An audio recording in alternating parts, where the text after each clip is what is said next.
So often when people are trying to solve problems, they're trying to solve problems that haven't been solved by others. But they're using methods that everybody else does to solve them. And obviously that's not going to work. Otherwise, somebody would have already done it, right? An example of identifying false assumptions would be, so I started a club night with a friend of mine, and the objective was to become DJs. We weren't DJs, by the way. We didn't know how to DJ. We'd never DJed before, nothing like that. But we looked at the paths that it took to become a DJ, and they were, buying equipment, rehearsing, buying annoying clothes, becoming friends with promoters, making mixtapes. Just no. So everybody does that. And it's highly competitive as a result because everybody does the same thing. And we thought that it's probably a false assumption that you need to do all of these things. And so our solution to that problem was just to start our own club night and to make ourselves the headline DJs. What we did with that is we actually shifted the focus away from us as DJs to us as personalities and runners of the club. So we were kind of the promoters, we were the advertisers, we were the faces of the club, we were the music curators, we were everything, right? And so when you came down to our club, you would expect a theme that had been devised by us.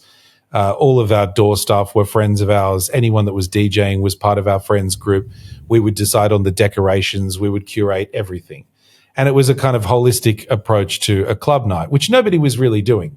At the time, you had, club promoters, and they would hire DJs, and you would have a booking agent and an entertainment manager, and all these people are disconnected in various different age groups and don't even talk to each other. It didn't make any sense. There was no cohesion, right?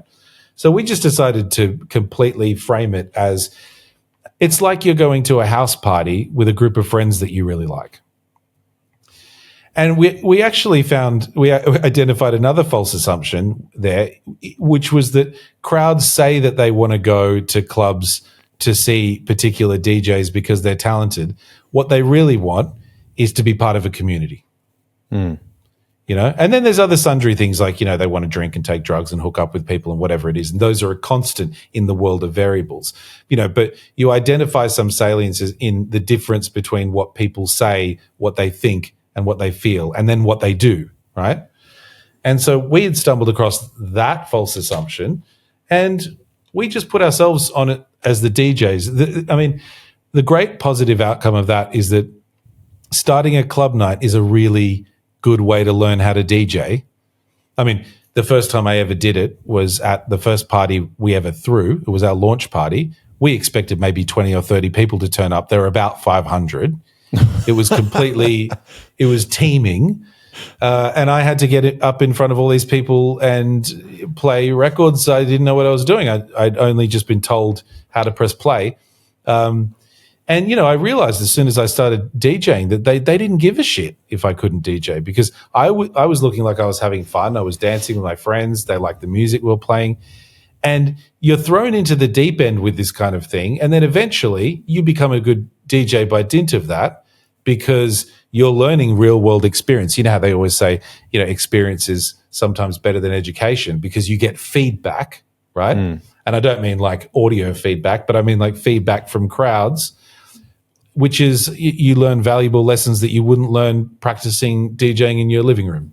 Yeah, I love that. It's interesting as I hear you talk about this, because in some ways it took a sort of similar path in the work that I do today. Like I remember putting on this big event where I wanted to do more public speaking, and I had put on some small events in Vancouver, and we had a couple of hundred people that came out to them on a monthly basis.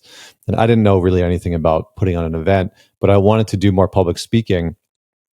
And so I decided that I was going to put on this big event, hire Gary Vaynerchuk, bring him out to, Vancouver, because he was just, big on the scene at that time. Everybody loved him. He still is kind of very loved.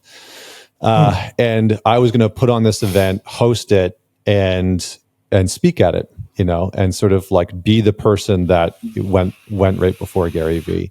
And that track, and I had done some public speaking, so I wasn't like cold to the stage like you were. That's Yeah. ballsy, man. that takes some hoops. Yeah, but different. Like the distinction there would be that you actually had a plan and cared about what you were doing. We were just having fun. Sure, yeah. Because I was going to say, like, how did the DJ thing even come about? Like, how did that initial thing come about? Like, did you like DJing? Did you want to do it? Did you want to put on parties? Like, was it a challenge for you? Like, what was the origin of that? The impetus was that for the months leading up to us starting our club night, I'd been doing some work experience for a different club in King's Cross here in Sydney. And I seemed to have a knack for running a night and the promotion of a night and the programming of bands and DJs. So I wasn't DJing, but I knew enough about music and about the scene to be able to curate a really good night. And one of the things that I realized was how awful most of the DJs were that would apply to play at the nightclub. And this is quite a well-known Sydney nightclub. And I would get all of their mixtapes and I would listen to them and I would hear them live and I would be like, this is shit. Like some of them had, good mixing techniques or something like that, but the music selection was awful.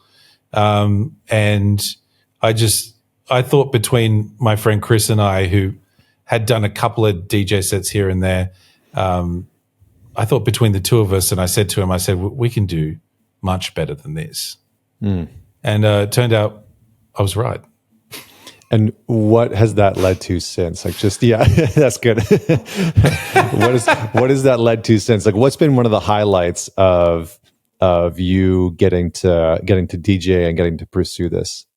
As I said, we got quite good quickly because we were thrown in the deep end. But, it was interesting for me because I think people really liked watching me DJ because I was DJing with hooks. And there was a bit of a, what would you call it?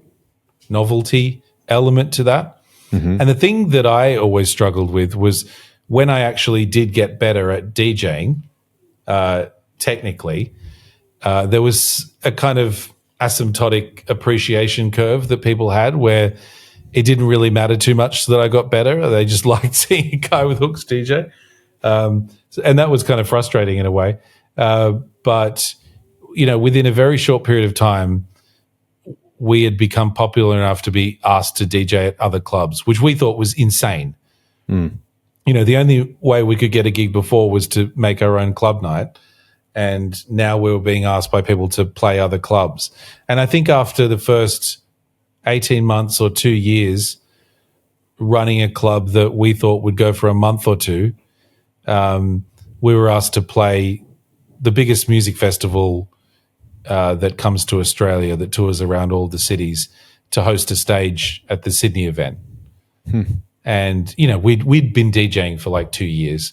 And we were already hosting a stage at this music festival to thousands of people, which is such a strange thing to be standing on a festival music stage, and that's what I mean about I like the trajectory of life to be able to take me wherever it takes me. Because if I had a plan and I was like, I'm going to get a job for McKinsey and in 5 years, here's my plan, I wouldn't fucking be doing that, would I? So that would have been a highlight for me. But we ended up playing all the biggest music festivals that came to Australia. We played internationally. We played Japan, Indonesia. We had a proper career out of it. The club night itself was something that was in a weekly capacity. It ran every Saturday night. And it was, at one point, the longest running weekly club night in Sydney. It went for 13 years. That's wild, man. And just out of curiosity, the name DJ Hookie, was that somebody that did somebody recommend that to you? Or just like, you were just having fun with it? Like, where did that come from? Yeah, I think I used to introduce myself as Hookie to people before I DJ'd. Okay. Because I spent a lot of time in nightclubs around people on drugs, and it's a lot easier for them to remember Hookie, particularly when it's attached to me, than it is Tom, which is, to be honest, like a fairly run-of-the-mill, name that 50% of the club has. And so I just colloquially referred to myself as that. And then when we did our first party and it was decided that I was going to get up and do a set, I was like, well, what's your DJ name going to be? Well, it can't really be anything else, can it?